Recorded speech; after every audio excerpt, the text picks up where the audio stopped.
Bismillahirrahmanirrahim. Alhamdulillahirrabbilalamin. Bapak Ibu sahabat Majelis Percikan Iman, baik yang hadir di sini ataupun yang hadir secara online. Kemarin kita sudah membahas bahwa ketika dendam itu sudah ada pada diri seseorang, maka seringkali akan melahirkan keburukan-keburukan yang lain. Nah, kemarin saya sudah kasih pengantarnya. Hari ini kita akan bahas dampak dendam. Dampak. Ya. Dampak. Satu, orang dendam itu cenderung diperbudak hawa nafsu. Orang kalau udah dendam, Pak, ya. Saya kalau udah dendam ke Kang Ihsan, apapun yang dia katakan salah. Apapun yang dia perbuat keliru. Jadi selalu orang dendam itu diperbudak dengan jiwa amarahnya. Ya. Ketika seseorang itu ada dendam, maka prestasi sebagus apapun tidak akan bagus di mata dia. Gitu. Nah, ini dijelaskan di dalam surat Al-Jasiyah ayat 23. Al-Jasiyah. Ya Bapak Ibu sekalian, silahkan ya, kita sudah buka Quran surat Al-Jasiyah, surat ke-45 ayat 23. Kita awali Bapak Ibu sekalian dengan isti'adah terlebih dahulu. A'udzu billahi minasyaitonir rajim. أفرأيت من اتخذ إلهه هواه وأضله الله على علم وختم على سمعه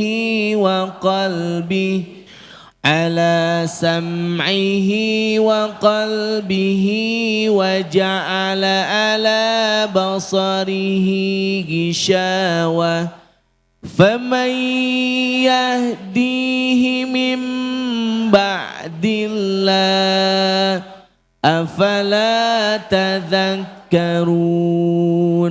صدق الله العظيم.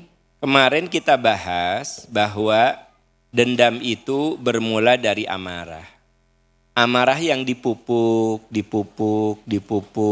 ya. Harusnya kan kalau ada amarah itu kita lawan, kita redam. Tapi kalau amarah itu dipupuk, nanti lama-lama kita akan diperbudak hawa nafsu. Afara'aita man ittakhadha ilahahu hawahu. Pernahkah kamu melihat orang yang menjadikan hawa nafsu sebagai Tuhannya? Nah, kalau orang itu ngikutin hawa nafsu, jadi menjadikan hawa nafsu sebagai Tuhan itu diikuti aja. Kecenderungan buruk itu diikuti, maka nanti Allah biarkan dia dalam sesat. Ya. Dan Allah tutup, mengunci pendengaran dan hatinya, serta menutup penglihatannya. Makanya saya bilang, orang kalau udah dendam tuh matanya tertutup, telinganya tertutup, hatinya tertutup. Anda ibu, bapak berbuat apapun kepada orang yang dendam sama Anda, tetap ya Anda tuh jelek. Makanya jangan suka meyakinkan orang yang dendam. Ya. Udah percuma. Bu, ada saat orang itu membuktikan gitu. Jadi misalnya gini, saya sok dihina aku Kang Ihsan teh. Ya, dihina ya. Kamu mah ngomong bahasa Inggris balelol angerwe gaya ciamisan. Nah, saya tekan dihinanya.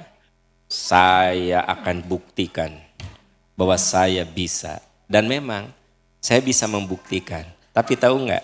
Walaupun saya sekarang ngomong bahasa Inggrisnya sudah mirip native speaker, mirip orang bule, tetap Kang Ihsan nggak akan terima. Maka saya tidak perlu membuktikan kepada orang yang dendam. Kata suami ibu teh, mamah mah nepi ka maot nggak akan bisa masak. Nggak ada bakat. Pasti mamah mah go food, go food, go food. Bu, ibu katakan, aku buktikan bahwa aku bisa masak. Sampai ibu kerses. Ibu apa? Kerses. Ibu kerses masak. Kursus itu, kursus itu. Pokoknya kaitannya. Dan memang ibu itu udah jadi jago masak. Ya, chef. Bahkan ibu punya restoran terkenal. Saya teh karena dendam sama Anda, tetap matak jangan pernah Anda berbuat prestasi untuk membuktikan. Karena Anda capek. Paham ya? Aku teh ya, aku sudah buktikan bahwa aku bisa. Tetap suami aku teh. Dan Anda salah niat. Kalau memperbaiki diri, tujuannya bukan aku bisa buktikan.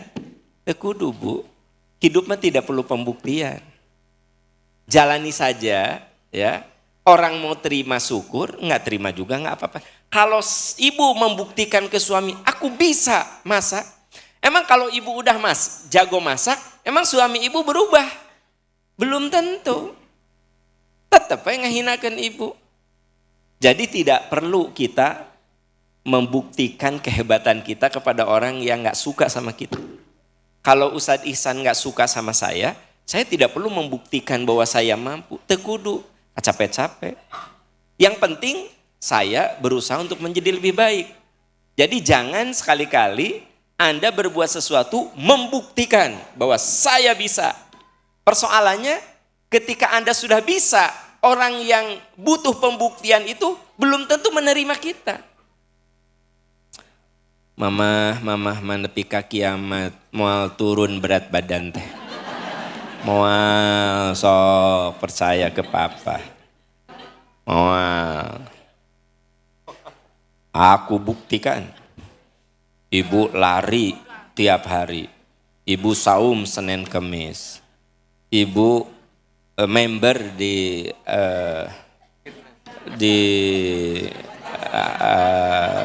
Sanggar Senam Hajah Laila. Ada di Cimahi, ada Sanggar Senam Hajah Laila. Ya.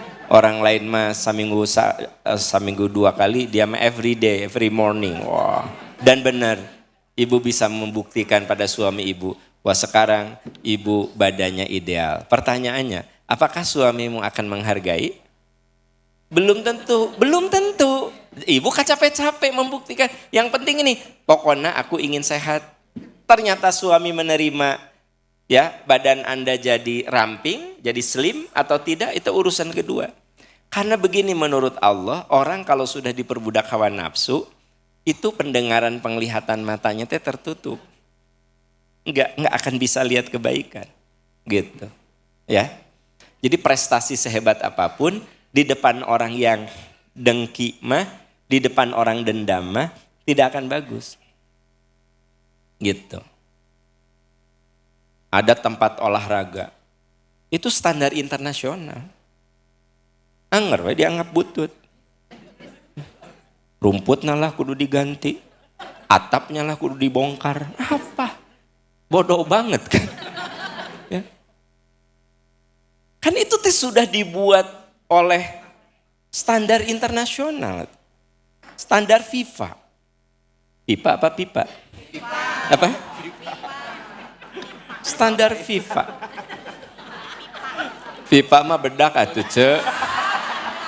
Standar apa? Tiba-tiba apa? Atasnya ini harus dibongkar. Gimana struktur yang beratnya ratusan ton itu kudu dibongkar? Ya, ya rumputnya kudu digali nih. Kan gitu. Karena orang bodoh nyoba nanti digali gitu. Orang pipa nama kan diinjek sama dilempar gitu. Dep, udah, ya digali gitu. Maksud saya gini, dah sebagus apapun hari orang sudah dendam jelek. Ya. Oh, teman-teman, sebagus apapun, sehebat apapun, sestandar internasional apapun, hari udah dendam butut. Itu. Ya. Maaf contohnya jadi aktual gitu ya atas. Udah dendam. Udah dendam. Kalau udah dendam mah apapun jelek. Jadi teman-teman, hati-hati orang kalau dendam, udah Allah berfirman, dia menjadikan hawa nafsu sebagai Tuhan, maka pendengaran, penglihatan, akal udah tertutup. Nah, ya. Yang kedua, orang kalau sudah dendam bahkan hilang aspek kemanusiaannya. Orang kalau udah dendam hilang aspek kemanusiaannya. Jadi kadang-kadang kelakuannya itu kalau Quran menyebutkan dia tuh seperti binatang bahkan lebih buruk dari binatang. Ya. Bapak Ibu, kalau saya punya binatang peliharaan, sebut saja saya punya kambing, ya. Kambing saya tuh tetanggaan dengan Ustadz Ihsan, dengan Kang Kamal, dengan Pak Engkon, so tetanggaan. Ternyata kambing saya tuh ngarusak halaman Ustadz Ihsan. Istri saya bilang, "Bah, sembelih aja deh itu teh. Kambing teh malu sama Ustadz Ihsan sama Pak Engkon." Malu kenapa? Itu kambing kita ngerusak tanaman mereka. Ya. Akhirnya disembelih itu saya teh. Lalu sebagai bentuk permintaan maaf tentu Kang Ihsan dibagi dagingnya, Pak Engkon, Pak Ilham, data tanggaan kan orang. Hapunten, ya terus dipencit, udah disembelih, ya kan gitu. Dan tentu Pak Kang Ihsan dan teman-teman yang tetanggaan sama saya, Pak Ilham dan lainnya, paling tidak senang bukan karena dagingnya, karena si kambing tuh sudah disembelih. Aman. Aman. Ya. Tapi kalau Anda ibu-ibu punya suami yang bermasalah sok ngaganggu tetangga. Jadi suami ibu teh punya masalah, dia teh sok ngaganggu tetangga. Ngahoroyan. Cuit, ya kan. Ica. Tita. Tatangga teh protes ke ibu teh. "Bu, itu atuh ajarin suami ibu teh. Kurang ajar." Kan nggak mungkin ibu teh bilang ke anak-anak, jika nasi papa teh kudu dipencit we. Kayak dagingna bagikeun we tah. Jadi mendingan suami ibu nu aneh-aneh atau mendingan kambing ibu yang bermasalah? Hari kambing mah bisa disembelih dan dibagikan dagingnya. Suami ibu begitu disembelih, ibu dipenjarakan dan tetangga ibu tidak akan menerima daging salaki ibu. Nah, oke, ini ayatnya ya. Aspek kemanusiaan, hilang aspek kemanusiaan. Ustadz Ihsan Al-A'raf 179. Baik Ustadz ya, silakan Bapak Ibu ya, sudah siap semuanya ya. Kita akan awali dengan istiadah kembali. Silakan. A'udzu billahi minasyaitonir rajim. Wa laqad dzara'na li jahannama katsiran minal jinni wal ins. Minal jinni wal insi lahum qulubun la yafqahuna biha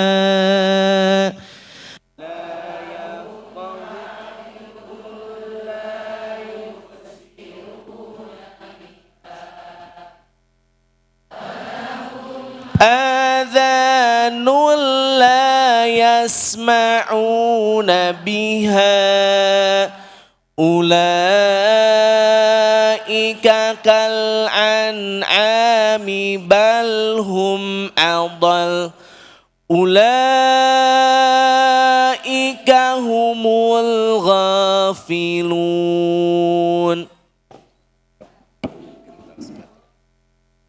Coba ibu bapak, sungguh akan kami isi jahanam itu banyak dari kalangan jin dan manusia. Karena Anda perlu tahu jin dan manusia itu ada kesamaan. kesamaan Allah ciptakan untuk beribadah. Kesamaan jin dan manusia itu bisa berpikir. Teman-teman, jin itu bisa berpikir. Makanya ada taklif, ada kewajiban yang harus mereka laksanakan. Hanya jin itu tidak punya nabi. Jin itu nabinya ke kita. Makanya ketika turun surat jin, qad sami'al qul uhiya ilayya annahu istama'a nafaru minal jin. Katakan bahwa ada sekelompok jin yang sedang mendengarkan Al-Qur'an. Qalu sami'na Qur'anan ajaba. Mereka jin itu mengatakan, sungguh kami mendengar Qur'an yang menakjubkan. Fa'amanna bihi, lalu kami mengimaninya, wala nusyrika bi rabbina ahada. Dan kami tidak akan menyekutukan. Jadi jin sama kita tuh sama. Bertugas untuk ibadah, sama-sama berpikir. Boleh jadi yang hadir di sini ada juga jin yang mendengarkan. Jika nadilahun ku ibu-ibu.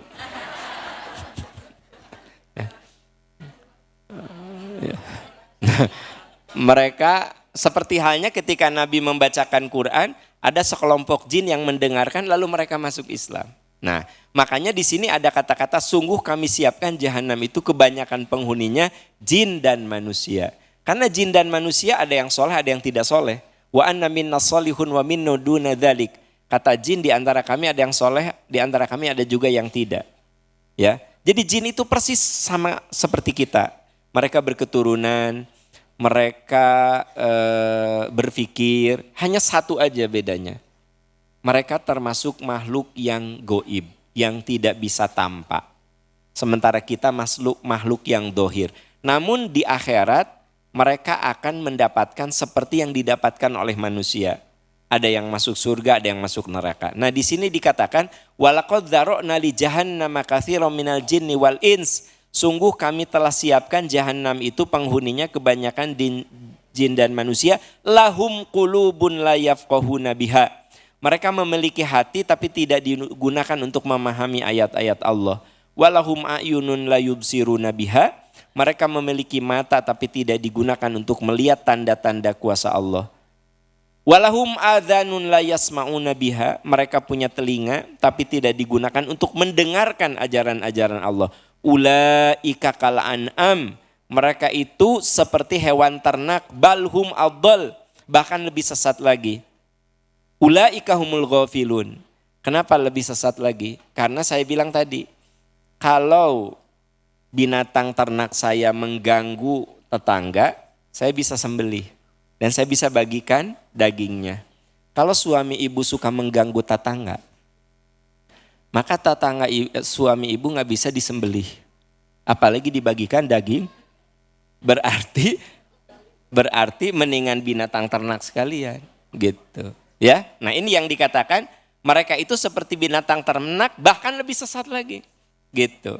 Manusia itu Bu, kalau sudah dendam, aspek kemanusiaannya hilang, Saya pernah sampaikan di pengantar minggu lalu. Sebenarnya orang bercerai itu nggak masalah. Kalau itu jalan terbaik. Jadi dalam Islam bercerai itu nggak masalah. Kalau itu jalan yang tidak boleh itu ada dendam setelah perceraian. Saling menjelekan, mantan istrinya dijelekan, mantan suaminya dijelekan. Ya, maka hilang kemanusiaannya. Karena walau bagaimanapun menjelekkan mantan suami, mantan istri itu adalah menjelekkan bapak dari anak-anak atau ibu dari anak. Kan saya pernah bilang jangan sampai ibu karena marah sama mantan suami ibu sampai ibu ngejelek-jelekin bapaknya anak-anak. Oh bapak kamu teh kenapa mama cerai karena bapak kamu teh begini. Nggak boleh. Ya. Atau sebaliknya. Kenapa papa cerai itu karena ibu kamu teh gini. Nggak boleh. Karena kita tidak bisa memisahkan ayah dan ibu dari anak-anaknya. Kita hanya bisa bercerai dengan pasangan hidup kita. Tapi begitu ada dendam, udah. Ya. Makanya saya senang juga ada yang bercerai tapi mereka menjaga kehormatan pasangannya. Ya. Ada juga yang bercerai, hari Ustadz Ihsan makan tara maca gosip dia makan gitu. Jadi beliau itu kan orangnya lurus banget ya. Jadi Ustadz Ihsan mah beda dengan saya lah. Saya mah segala dibacanya, gosip dibaca, TikTok di. Nah, Ari Ustadz Ihsan mah kan diomongin kita ada gitu, ada Ustadz Ihsan ada ya kan. Jadi memang soleh gitu. Jadi kalau orang soleh mah kadang-kadang kan saking solehnya sampai tidak tahu apa yang terjadi di dunia ini. Tidak update kan gitu. Nah, jadi ada orang yang aduh ya Allah kok kenapa ya mereka jadi saling menjelekan mereka. Padahal tidak perlu dan tidak boleh. Itu tapi karena ada dendam ya itu hilanglah sisi kemanusiaannya gitu loh. Ya. Gitu. Nah, bahkan ada yang marah kalau ketemu sama bapaknya, kalau ketemu sama ibunya, itu ada yang marah. Ada yang anak yang akhirnya diam-diam bertemu sama ibu atau bapaknya karena dimarahin. Nah itu kan sudah dendam itu. Ya. Nah yang ketiga, dendam itu pertama tadi membuat kita diperbudak hawa nafsu. Yang kedua hilang, yang ketiga orang dendam itu cenderung dengki, iri. Ya. Jadi orang dendam itu suka iri. Apa iri itu? Tidak suka dengan kesuksesan orang lain. Dan senang dengan penderitaan orang lain. Benar kan? Gini, benar kan? Sudah gitu. Jadi bangkrut ya kan? Gitu kan. Jadi ketika kalau Anda dendam sama seseorang, bangkrut itu senang. Tapi begitu sukses tuh nggak seneng kan gitu.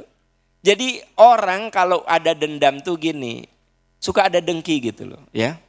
Hati-hati Pak Bu kalau ibu punya adik iparnya sukses terus ibu teh geuleuh begitu. Tah, ibu teh ada dendam, duka dendam naon teh. Karena dendam itu melahirkan kedengkian. Ya gitu. Adik ipar ibu anaknya selesai kuliah, kakarage S1 atuh. Udah gitu sugan teh di universitas ternama. Teu jelas sekolah nage. Pelang nage coplok gitu. Nah terus apa masalah pelang nage coplok gitu gitu. Terus kuliah natenya kampus naten di gang sih. Ya bahaya tuh Bu. Ek di gang, terus naon si kampus nate deket balong sih. Terus apa masalah? Tapi orang dengki mah pokoknya dia cari-cari. Nah, Ibu mau kemana? Ke MPI? Ih, tebih gitu ya Allah. Ya. Di ujung. Oh Yohan. Istighfar Ibu. Nah, jadi. Tete ada kedengkian.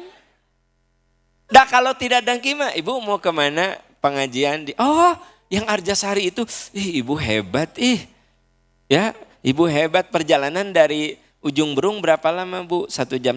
Hebat Ibu. Tak banyak loh orang yang bisa seperti Ibu. Nah itu tidak ada dendam. Kemudian ya Allah Gusti, uyuhan Ibu. Ya, gitu. Ibu kan anak motor, ya Allah. Motor iya. Kan motor nanti gas ngaplek kan, si spion gas ngaplek. Aku motor iya. Mohon, iya Allah kiatun, itu kiatun. Dengki teteh. Emang kuat gitu, dengki. Ada kedengkian, jadi orang dengki mah, gitulah. Sukses membuat dia, orang lain sukses dia menderita, orang lain menderita dia bahagia. Ibu Pulana tete damang, nyanya tuh dah maneh nama kitu daharna tuh salah tuh dahar, salah dahar maneh nama kan gitu. Jadi bukannya insya Allah di doa salah dahar. Aku tuh udah ngasih tahu nggak? Mas jadi gering, jadi ngomong gitu, jadi kayak atoh. Jadi orang dengki mah, orang lain menderita teh dia bahagia. Tapi orang lain bahagia, dia teh menderita. Nah itu orang dengki tuh, ya orang dengki. Kang Ihsan nih ganti mobil, kalau tidak dengki mah, wilujeng Kang Ihsan, mobilnya nih saya gitu. Ya. Cie cie. Cie cie, mobil anyar kumaha ya tekes apa?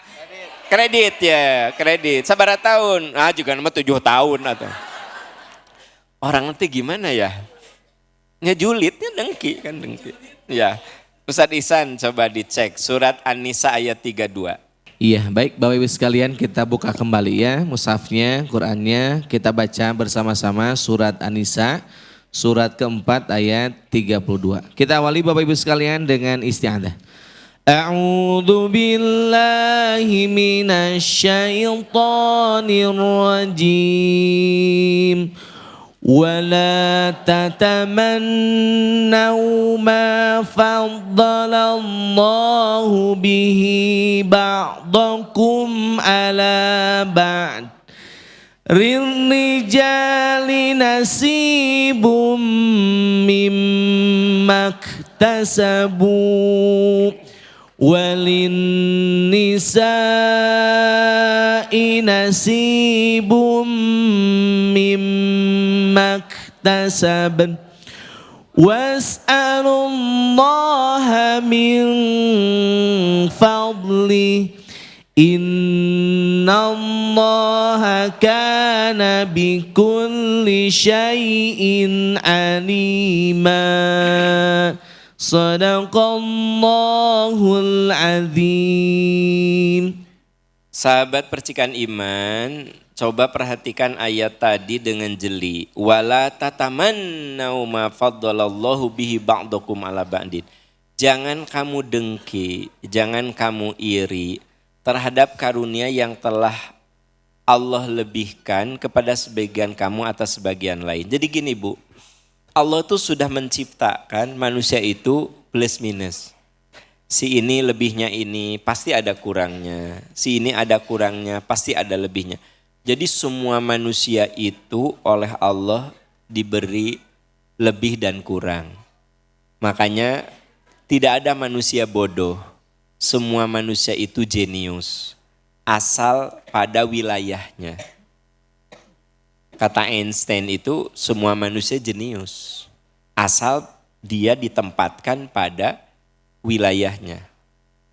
Jenius mana monyet dengan ikan, Pak?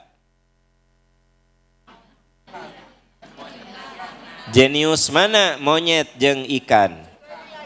Maka monyet akan bodoh kalau disuruh renang dan menyelam. Dan ikan akan bodoh kalau disuruh atau manjat. Tapi ikan menjadi jenius saat dia di dalam air. Dan monyet itu cerdas saat dia di pohon. Jadi sebenarnya semua orang itu oleh Allah diberi jenius. Diberi kelebihan. Tapi kadang-kadang kita suka iri dengan kelebihan orang lain. Dan Allah sudah lebihkan ya. Sebagian kamu atas sebagian yang lain. Kenapa Allah lebihkan? Untuk saling mengcover. Untuk saling mengcover. Kalau semuanya ahli di bidang matematika gitu ya. Madorot. Maka aya nu ahli di bidang matematika, ada yang bidang fisika, ada yang bidang sosiologi, ada yang bidang agama. Makanya kita tidak perlu memaksakan anak kita kudu jadi hafid. Dan tidak semua orang bisa jadi hafid. Ternyata anak Anda itu senangnya jadi arsitek. Maka dia itu jagonya di arsitek. Tidak bisa misalnya pokoknya mama gak mau kamu jadi arsitek, kamu kudu jadi hafid dan hafidhoh. Bisa, bisa. Tapi pasti akan menjadi beban. Ada seorang ibu cerita, Pak Am saya teh sedih. Anak saya teh mending gak ada yang jadi ustad. Emang kenapa gitu Bu? Ya, anak saya teh 3. Yang satu dokter, yang satu pengusaha. Ya. Yang satu lagi pegawai negeri Pak Am. Saya teh sedih mending gak ada yang jadi ustad. Saya bilang Bu, anak ibu jadi dokter asal soleh. Anak ibu jadi pengusaha asal soleh. Anak ibu jadi pegawai negeri asal soleh. Begitu. Tidak harus jadi ustadz. Kalau memang bidangnya, bakatnya tidak di situ. Dan yang namanya soleh itu membuat dia bisa membawa orang lain kepada kebaikan. Betul anak ibu teh dokter, tapi mungkin dia bisa berdakwah dengan menasihati pasiennya. Ibu, saya mah cuma membantu, yang menyembuhkan mah Allah. Ibu rajin berdoa saja ya Bu ya. Anak ibu teh dakwah. Disangkana dakwah teh kudu juga Ustadz Aam. Berapi-api di depan jamaah. Ya. Ibu jadi bidan. Ibu bidan ya. Begitu borojol anak. Borojol. Coba bahasa Indonesia borojol apa? Bukan lahir, borojol mah borojol.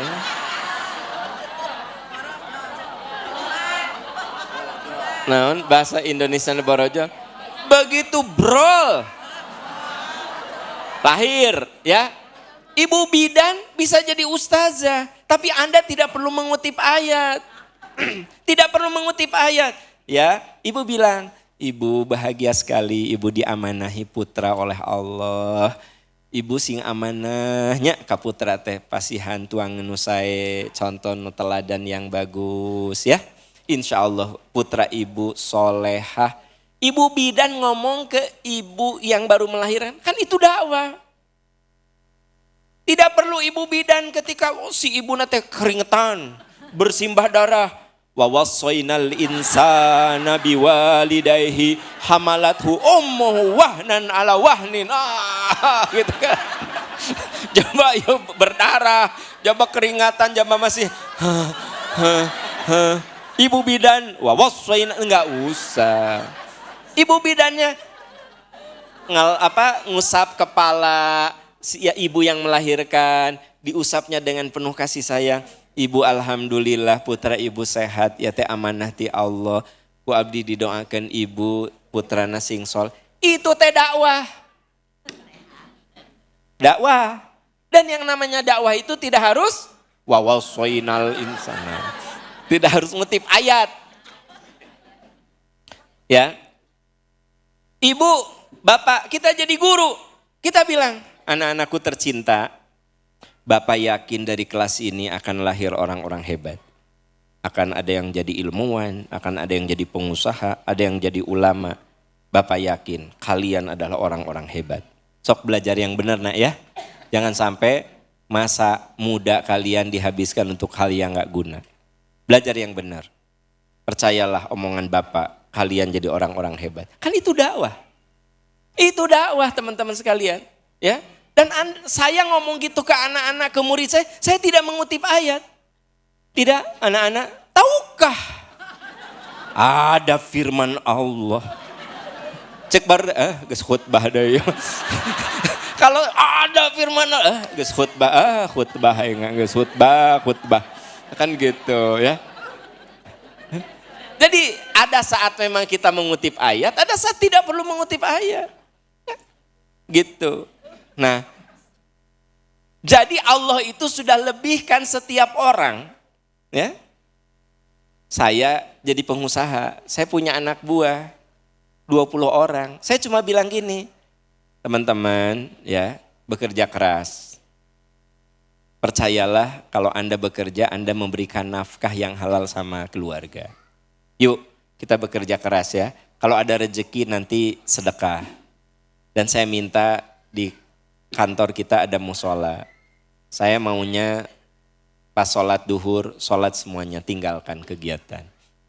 Ibu, bapak kalau punya usaha ngomong gitu, itu kan dakwah. Intinya adalah jangan kamu dengki atas apa yang Allah lebihkan sebagian kamu atas sebagian lain. Jadi kita ini ada yang dilebihkan sisi akalnya, tapi lemah tenaganya. Kan ayah cerdas, tapi galon wae teu kuat kata. Ditajongan galon teh. Tapi otakna mah cerdas. Ada juga galon teh 2. Tapi hafalannya seringkali tertukar. Wal asri masuk ke watini. Kuliah nggak tamat-tamat. Tapi mun bawa galon, ku kaki sabelah 3 galon. Gitu. Bagi laki-laki ada bagian dari hal-hal yang mereka usahakan. Bagi perempuan pun ada bagian hal-hal yang mereka usahakan. Jadi gini Pak, laki-laki dan perempuan itu masing-masing punya wilayah yang berbeda. Diakui sebenarnya kalau perempuan itu salah satu keistimewaannya apa Pak perempuan? Multitasking. Dia bisa mengerjakan banyak hal dalam satu waktu. Kalau laki-laki mah fokus, straight to the point. Kalau perempuan itu biasanya eksploratif. Makanya Pak kalau belanja sama istri kudu sabar. Beli selop masuk ke satu toko. Kumaha mah? Kayak di lantai 2 aya nu langkung sae. Mas nanti kesini lagi ya, masuk ke lantai 2. Lantai 2 jigana di lantai 3 aya, papa lantai 3. Nah, tapi ke lantai 7 kan. Nah, udah gitu teh, Gus 7 lantai teh. Papa, jigana nu sae teh nu lantai 1 tadi dah. Turun deh kahana. Pak, urang teh kudu sabar we. Sok Bapak kalau beli sepatu asal cocok di kaki, udah selesai ya. Kata istri teh, "Pak, bandingkan dulu sama yang geus bayar." Udah selesai. Istri tidak begitu Ustadz Ihsan kalau beli selop. Coba. Bahkan ke ayah, engkewe mingung ke deui ka dieu deui cenah. Barangna teu aya nu sae. Apa kata suaminya? Iya. Ya. Kenapa?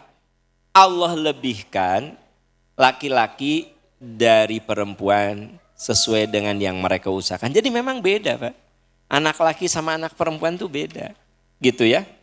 Mohonlah kepada Allah sebagian dari karunia-Nya. Tugas kita dalam hidup itu was'alullaha min fadlih. Minta karunia-Nya. Innallaha kana bikulli syai'in alima. Sesungguhnya Allah mengetahui segala sesuatu. Jadi Bapak Ibu yang Allah muliakan, kita kudu menerima kenyataan setiap orang itu punya kelebihan dan punya kekurangan. Jadi kalau kita punya 3 anak, mereka itu masing-masing punya kelebihan dan kekurangan. Kalau 2 istri Ustadz Ihsan?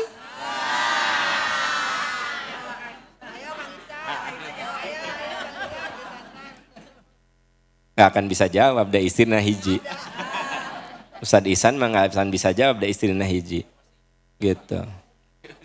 Nah, coba Ustadz Ihsan tanya ke saya. Nah, jadi ternyata ya, masing-masing itu oleh Allah diberi kelebihan. Si ini mah lebihnya ini, si ini kurangnya ini. Terus, tak ada manusia, nih ini, anggaplah ini ada 1.500 orang. Itu beda-beda. Beda-beda Pak. Ya. Kalau kita lihat orang lebih ini, gak usah dengki. Kenapa? Daku Allah diberi kelebihan itu. Udah aja. Jadi gimana? Aku yakin aku juga diberi kelebihan yang tidak ada pada orang itu. Gitu. Aslinya begitu teman-teman. Ya. Nah makanya saya pernah sampaikan sama Anda. Kenapa surga banyak? Lupa lagi juga nggak apa-apa. Udah dibahas. Kenapa pintu surga banyak? Wal malaikatu yadkhuluna alaihi min kulli bab. Malaikat masuk dari pintu-pintu surga. Jadi pintu surga itu bukan satu. Pintu-pintu surga. Salamun alaikum bima sobartum. Malaikat katakan selamat ya. Kalian sudah masuk surga karena kalian sabar. Kenapa ada ayat wal malaikatu yadkhuluna alaihi min kulli bab? Karena setiap orang bisa masuk surga sesuai dengan kapasitasnya. Ada yang kuat di tahajud, asup surga lewat pintu tahajud. Tapi dia tidak masuk surga lewat pintu puasa sebab dia mah bangun tidur aja udah buras 2. Kebayang tuh, buras, gugah bobo jam 3 teh buras. Ya, jam 3 tuh buras kan gitu. Sama perutnya teh geus lapar. Orang kayak gitu mah susah saum Senin Kemis. Ramadan wae sering pingsan. Tapi kalau bicara tahajud, ahli tahajud dia. Dia mah jam 2, jam 3 udah konsisten tahajud. Duha konsisten. Maka orang itu akan masuk lewat pintu sholat. Tapi kecil kemungkinan masuk lewat pintu puasa. Orang kecil. Kenapa? Karena seumur hidup puasa nangan Ramadan unggul. Ya. Dah lemahnya ada orang Bu, sholatnya yang wajib saja, tapi dia masuk lewat pintu sedekah. Sholatnya cuma yang wajib aja, duha nggak pernah, saum Senin nggak pernah, ya. Tapi dia masuk lewat pintu sedekah. Apa? Dia itu cari duit, tapi dermawannya luar biasa. Saudara-saudaranya disakolahkan semua ku dia. Sok, ti uwa ya, sekolah kalian di uwa. Ya, DKM cerita, ini masjid mau direnovasi kamar mandinya. Beliau datang, udah ti saya we. Ya, dia sholatnya cuma wajib bungkul. Ya. Karpet ganti ti saya we. Jadi mungkin saja dia jarang tahajud, bukan jarang, enggak pernah tahajud, enggak pernah duha, cuma sholat wajib saja, puasa wajib saja, ya. Pokoknya rukun Islam dia laksanakan, dia masuk surga lewat pintu sedekah. Karena dia itu orangnya dermawan banget. Jadi ternyata ibu bapak, kita ini tidak perlu iri dengan kelebihan orang lain, karena kita pun oleh Allah diberi kelebihan. Ada orang yang masuk surga walaupun dia sholatnya suka terlambat. Sholatnya Ustadz Ihsan sering terlambat ya. Ya. Jadi gini Ustadz Ihsan, ada orang yang sholatnya itu sering terlambat. Sholat sunnah gak pernah dilakukan. Kenapa sholatnya suka terlambat? Dia ngurus ibu yang sakit. Ibu nanti sakit. Ibu nanti nggak bisa ditinggal. Jadi dia itu sholat kalau ibunya sudah lep gitu ya. Baru dia cepet-cepet wudhu gitu kan. Dan sholat di sebelah ibunya. Sebab kalau ibunya itu kehilangan dia marah-marah. Ibunya tuh ada Alzheimer gitu. Marah-marah, segala dilempar. Walaupun dia tuh sudah berbaring aja gitu. Sampai dia bilang, Pak Am, saya tuh sering loh maghrib itu dijama dengan Isya. Saya bilang, ibu bisa masuk surga lewat pintu berbakti sama orang tua. Makanya setiap orang tuh sama Allah diberi pintu. Makanya kamu jangan dengki atas apa yang Allah berikan atas sebagian dari kamu. Karena kamu itu diberi kelebihan yang berbeda-beda. Ya. Yang keempat, dengki itu bisa membuat dendam itu bisa membuat kita kasar dan takabur. Bu, orang yang dendam cenderung ngomongnya kasar, cenderung takabur. Aku juga bisa yang kayak gitu mah.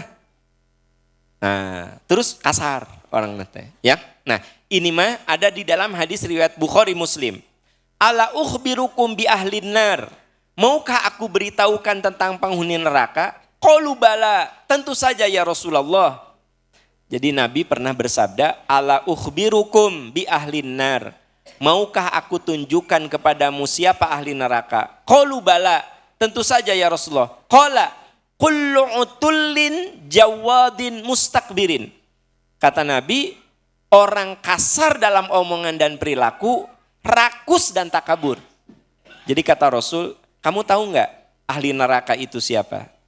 Kullu utullin, setiap orang yang kasar dalam omongan, kasar omongan dan perilaku. Jawadin, rakus. Jadi orangnya rakus. Ya. Mustakbirin, takabur. Jadi ahli neraka itu ngomongnya kasar, ngomong dan perilaku. Ya. Terus rakus, terus takabur. Ya.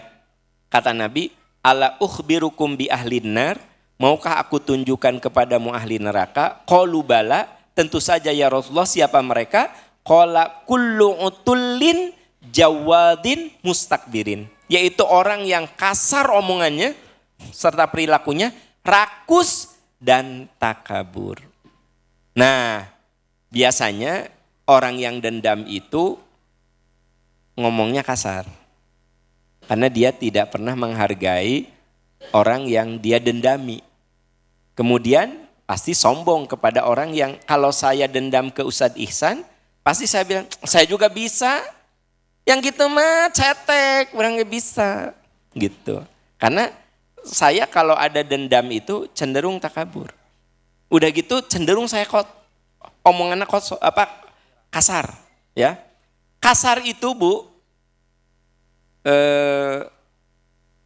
omongan yang tidak pernah menghargai.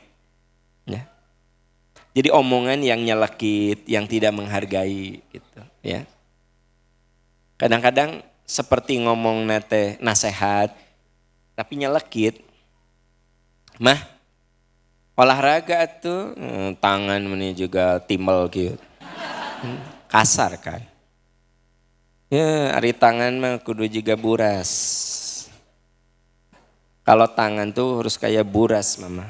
Oh, bari ngomong sama istri nanti, ya mah timbal. Tuh oyag tuh. Nah, kan nyeri ya tuh, Pak. Ya, ya. Kasar gitu ya, kasar gitu. Makanya Allah itu tidak suka kepada orang yang ngomongnya kasar, rakus, dan Bu, kalau orang kerja keras gitu, rakus bukan?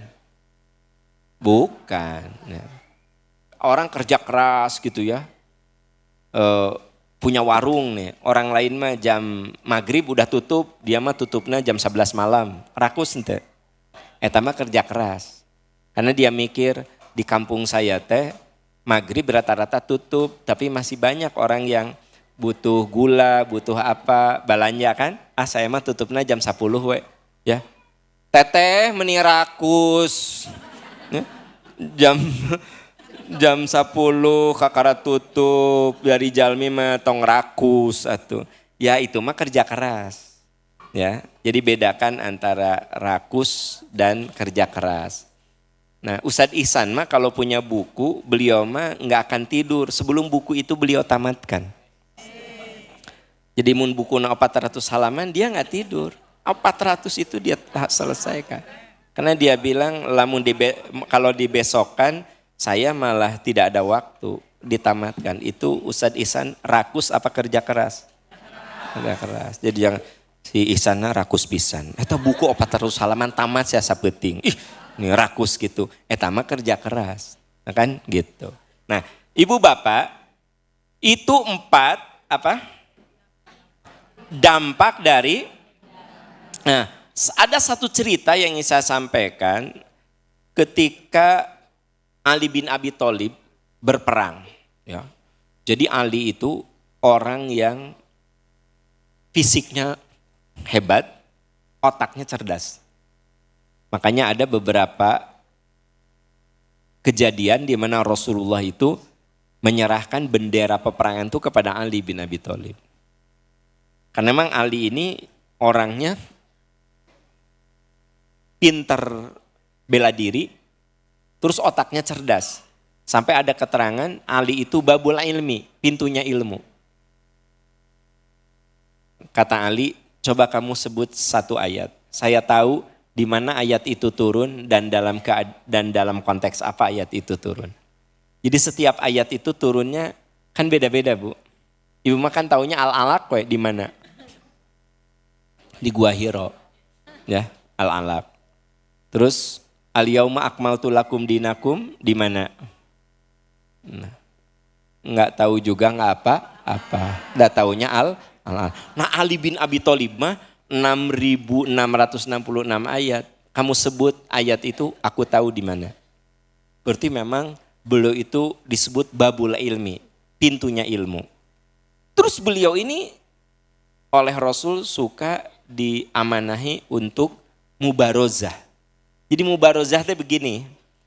Kalau peperangan zaman dulu mah ada saat di mana menjatuhkan mental.